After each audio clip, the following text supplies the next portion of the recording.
আপনি শাহাবুদ্দিন কান কিচ্ছু না, আপনি কিচ্ছু না কান কাজগুলো কিনতে গিয়ে লিক হইয়া কিনা যায় শাহাবুদ্দিন। তুমি তাহলে হোয়াটসঅ্যাপে দিছো প্রমাণ আছে, কিলা যায় জবাব লাগবো। আপনি কিচ্ছু না, নিরুপমাজার যে সবগুলো কাজ আপনি দেখাইয়া না, ইয়োর শাহাবুদ্দিনের কাজ আপনি দেখাইয়া না, আপনি সব দেখা কাজ, আপনি দেখা কাজ, আপনি রিপোর্ট গুলো আপনি শাহাবুদ্দিন আগে পাঠাইছেন, আপনি আমরা আপনি তো শাহাবুদ্দিনের মানুষই কাজ করা, আপনি টেবিলে শাহাবুদ্দিনের সব কাজ করা মানে আপনি শাহাবুদ্দিনের কাজ করা তো সব যত দূর না। আপনার মুখটা দেখে খুব সুন্দর লাগে, আমরা কমন সেন্স পাইনি আপনার, আপনি কমন সেন্স পাইনি আপনার। আমরা খবর পাইছি, আমরা খবর আছে,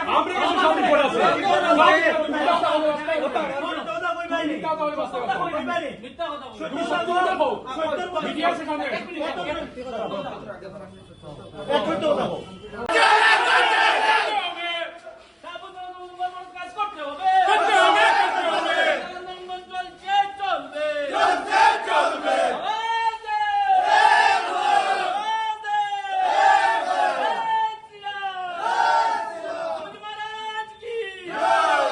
শ্রীভূমি হসপিটালও ইয়াত হিন্দুরক্ষী দল এবং কাটিগড়ার জনসাধারণ আহিছে। কাৰণটো হল কিছুদিন আগত শাহাবুদ্দিন ইহাতে যে কেছটো কৰিছে, যে যৌন হেনস্থা যে কৰিছে ছোৱালীৰ লগত, একটু হসপিটালের কর্মরত আছে একটু, তার পরিপ্রেক্ষিতে হিন্দুরক্ষী দল ইয়াত আহিছিল, আইয়া মেডামৰ সাথে কথা পাতিছে। কথা পাতার পরে মেডামে কৈছে যে যেটো একশন লব এটুর, কিন্তু দেখা যাচ্ছে কি শাহাবুদ্দিনের যে 6 জনের যেটো কমিটি বনিছে, কমিটির যে রিপোর্টটা আছে, রিপোর্ট ডিসির হাতত যাওয়ার আগত এটু এই শাহাবুদ্দিনের হাতত গেছিল। কারণটি কি হল, শাহাবুদ্দিনের যে চেয়ারটো আছে, এই চেয়ারত একটু পক্সি মানুষ আছে, যে পক্সি মানুষটো শাহাবুদ্দিনে রাখিছে। এই মানুষে কি করেছে, এই মানুষে টাইপিং করেছে, কি রিপোর্ট বানাইছে, রিপোর্ট বানাই এইটো দিছে গুৱাহাটীত শাহাবুদ্দিনের কাছত, তার পিছত দিছে ডিসির হাতত। এইটো টোটালি শাহাবুদ্দিনে কি করেছে, শাহাবুদ্দিনে হ্যান্ডেলিং করেছে। তা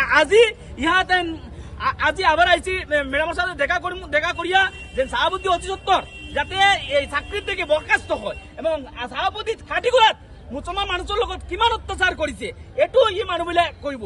তার পিছত আমি আজি হিন্দুরক্ষী দলের পৰা আজকে আমি মুসলিম সমাজের মানুষের আমি ধন্যবাদ জানাইছো।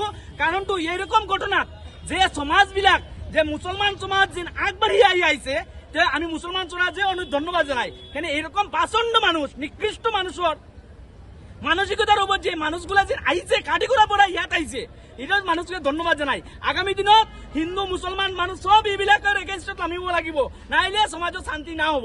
এটি আজকের দিনে আমি হিন্দুরক্ষী দলের পৰা অনুরোধ জানাইছো।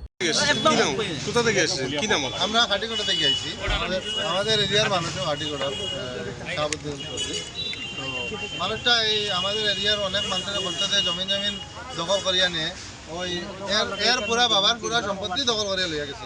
এ কইব আমার পুরা সম্পত্তিটা, আমার 3টা বইন আসলা, একটা করে 2টা মারি লইছে। একটা বইন আছে না, পানি আছে, পানীয় জলের কোনো সরকারি প্রকল্প নাই, না কারেন্ট আছে, না একটা ঘর বানাই পারবে, কোনো কিছু দেয় না। বাড়ানি সব কোর্টও কেস চলে রেখে নিয়ে কেস করে বারবার, মানে গড় মানুষ তো থাকে আর মানুষ থাকার মতো নাই, কোনো মানে পশু এরকম গড় রইতো না আর। আর 2 দিন পরে পরে পরে পরে মাটি নিয়ে কেস করে, নানান ধমকি দিয়ে। আপনারা গেলে দেখতে আপনারা গেলে দেখতে। আর আমার পুরা সম্পত্তিটা মানে হেও আত্মসাৎ করিয়া আর তার বাইরে আপনার সম্পর্কে কি হল? আমার সম্পর্কে খাখাতো ভাই হয়তো শরম লাগে আমার এখন বর্তমানে এরকম মানে রেপিস্ট মানুষের নাম আমরা মুখে লওয়াটা মানে আমার নিজের শরম লাগে, লজ্জা লাগে এই মানুষের নাম। একটু বলবেন শাহাবুদ্দিনের বিষয়ে আমাকে? কি বলবো, সরকারি মানে মানুষের জমিন দখল করিয়া মসজিদের নামে দিয়া দেয়।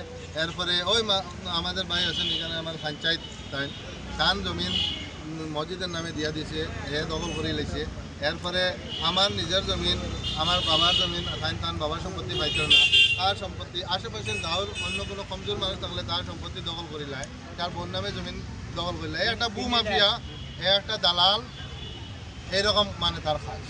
আচ্ছা আমরা শুনতে পেয়েছি আর সৰু ভাই আছে এখন তো চাকরি করে তার লগে কিছু মাতিলে কেস দিলেইব আমার উপরে ফার্স্টে কেস দিয়া তো হয় আমার উপরে ফার্স্টে কেস দিছে হে দে না তার ভাই এগু আছে বুঝছু সেলিম ভাইয়া হিগু আর একটা আর থেকে হে তো মানে কম হিগু তো আরো বেশি বাজে হিগু ওলা রেপিস্ট মানুষ আর দুইও ভাই এই এন্টায়ার এরিয়ার মানুষ খুব কষ্টে আছেন মানুষের ডরাইয়া মুখ খুলে না এই ভাই তারা এই কাজটা করায় আজকে আমরাও বলা নিজে একটা সাহস পাইছি আজকে কইতাম পারি না নাইলে এলাকার কোনো মানুষের মুখ খুলিয়া কিছু মাতিতে পারে না তারা আচ্ছা শাহাবুদ্দিন এ চাকরির পজিশনে মেট্রিক পাস করছে না এ অত বড় পোস্ট কিরকম পাইছে আমি জানি না আমি তো জানতাম 4 গ্রেড চাকরি করে আমি বাড়ির মানুষ হিসাবে আমি জানছি এখন ওই যে মোবাইলে ঢুকায় আর কি আমি দেখছি যে কিতা বড় পোস্ট কিতা হয়ে গেছে কি এখন মেট্রিক ফেল মানুষ হেলথ ডিপার্টমেন্টে অত বড় পোস্ট পায় করি আমি জানি না হয়তো ভুয়া কোনো সার্টিফিকেট অ্যাকাউন্ট তো 10-10 কত 20 করতে পারবো না আমি তো আমার ডাউট আছে আচ্ছা আরেকটা এ আছে যৌন নির্যাতনের ঘটনা শিলচর কোর্টে কেস চলছে তার উপরে সেম ঘটনা ম্যানেজ করে লাইছে হে পরে পয়সা টয়সা দিয়া কারণ হে দালাল মানুষ অনেক টাকা আমি তো মানে বুক খুলিয়া কইতে পারবো আমি ডরাই না আমার কাছে প্রমাণ আছে আস্থা বরাকবেলির যত ডাক্তার আছেন ট্রান্সফার হইতে হইলে ভালো পজিশনের পয়সাওয়ালা জায়গা ট্রান্সফার হয়ে যাইতে হইলে শাহাবুদ্দিনকে ঘুষ দেওয়া লাগে শাহাবুদ্দিনে পয়সা দিলে তাই যেখানে ট্রান্সফার করতে পারে এখন আপনার প্রশাসন রোজ আমি আরো সামনে দিয়ে তার ঘরে যায় গাড়ি আমি দেখি রোজ কত ডাক্তার আইন তার ঘরে পয়সা নিয়া তারে পয়সা দিয়ে নিয়া ট্রান্সফার করার লাগিয়া এখন আপনাদের দরকার মানুষ দাবি হইল গিয়া মানুষটা যে কার্পেট মানুষ উপযুক্ত শাস্তি হইতো আর যাতে আইনে এটা মানে ওরে শাস্তি দেয় এটা আর কোনো কাজ করতে পারে না আর সম্পত্তিগুলো ওর সার্ভে করতে লাগে ওর বোন নামে সম্পত্তি করছে একদম 4 গ্রেড পোস্টের চাকরির মানুষ অত সম্পত্তি কিরকম বানাইছে কত টাকা কোটি টাকা সম্পত্তি কোন কোন জায়গায় আপনার সম্পত্তি আছে তো সম্পত্তি গুয়াহাটি আছে শিলচর আছে খাটিগড়াতে বদরপুর আছে খাটিগড়াতে আছে এমন কোনো জায়গা নাই আপনি বুঝাইলে পাইবা তার বোন নামে তার নামে কি নাম আপনার আমার নাম জাকির হোসেন চৌধুরী আপনার শাহাবুদ্দিনের সঙ্গে সম্পর্কে কি এই তো কইতে শরম লাগে রে আমার শাশুতো ভাই এখন শাশুতো ভাই বিচার চাই শাহাবুদ্দিনকে অবিলম্বে গ্রেফতার করতে হবে আন্দোলন চলছে চলবে শাহাবুদ্দিন হায় শাহাবুদ্দিন নিমজ্জন শাহাবুদ্দিন হায় শাহাবুদ্দিনকে অবিলম্বে গ্রেফতার করতে হবে শাহাবুদ্দিনকে অবিলম্বে চাকরি থেকে বরখাস্ত করতে হবে আওয়াজ যিকোনো খবৰৰ বাবে যোগাযোগ কৰক 7099017330 লগতে 7099017110 নম্বৰত।